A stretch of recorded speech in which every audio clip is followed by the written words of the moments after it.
देखिए, एक खबर तो लगी गई होगी पता। जीएसटी जो हमारा अब कम हुआ है और सरकार का ये मानना है कि अगर हम चीज़ों को सस्ता करेंगे तो उतनी ही ज़्यादा खरीदी वो जाएंगी, और जितना वो ज़्यादा खरीदी जाएंगी उतना मतलब हम जितनी ज़्यादा खरीदी जाएंगी तो फ़ायदा भी सरकार को हो ही जाएगा। वो वहीं मतलब अपना ख़र्चा वो वहीं से वसूल लेगी सरकार। ऐसा नहीं, क्योंकि पहले ऐसा होता था कि चीज़ें काफ़ी ज़्यादा महंगी हैं और कम खरीदी जा रही हैं, लेकिन कम खरीदी जा रही हैं लेकिन महंगा होने के चलते पैसा पूरा हो जाता था। अब इन्होंने फंडा अलग से निकाल दिया कि क्यों ना हम उन्हीं चीज़ों को सस्ता कर दें।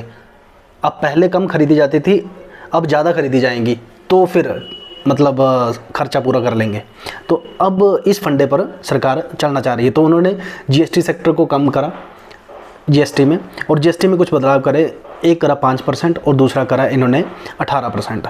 देखिए, सबसे जो कम, जो कि करना भी चाहिए, है ना, जो कि डेली हमारी ज़रूरतें जैसे दाल वगैरह कुछ भी है, डायरी प्रोडक्ट्स वगैरह, दूध पनीर कुछ भी खाते हैं हम, ठीक है ना, रोटी के लिए कुछ भी आ रहा है सामान, उसको कम करने, वहाँ पर उन्होंने जीएसटी जो रखा हुआ है वो 5% रखा हुआ है, ठीक है।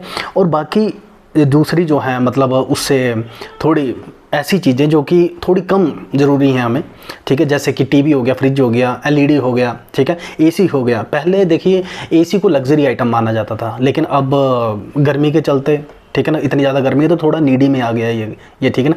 तो इसके लिए इन्होंने 18% कर दिया इसको।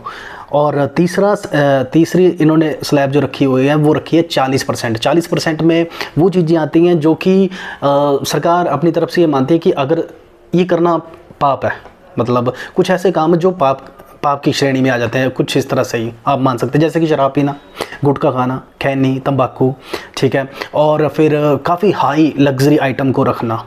वैसे लगता तो नहीं है पाप, लेकिन मतलब ऐसे ही फालतू का, ठीक है। तो ऐसी चीज़ों का जब आप रखेंगे तो उन पर सरकार ज़्यादा हैवी टैक्स रखेगी, ठीक है। और सरकार का यहाँ मानना ये है कि ये चीज़ें नहीं होंगी। और दूसरा तर्क सरकार ने ये दिया कि अगर इसको कम किया जाएगा तो हो सकता है कि जो गलत काम है उनको भी रोका जा सके। तो उन्होंने, और दूसरा रिशफल करा महंगाई में, ठीक है, जो कि अच्छी बात है। मोटा मोटा हम ये देखें जैसे कि हार्ले डेविडसन की बाइक महंगी होगी, ठीक है, रॉयल इनफील्ड जो 350 से ऊपर हैं महंगे होंगे, ठीक है, और कुछ कार्स जो कि काफ़ी ज़्यादा लग्जरीस होती है जैसे रोल्स रॉयस वगैरह, ये तो काफ़ी हाई चली जाती हैं, ठीक है। तो इस तरह की स्लैब इन्होंने बनाई है जो कि काफ़ी अच्छा है।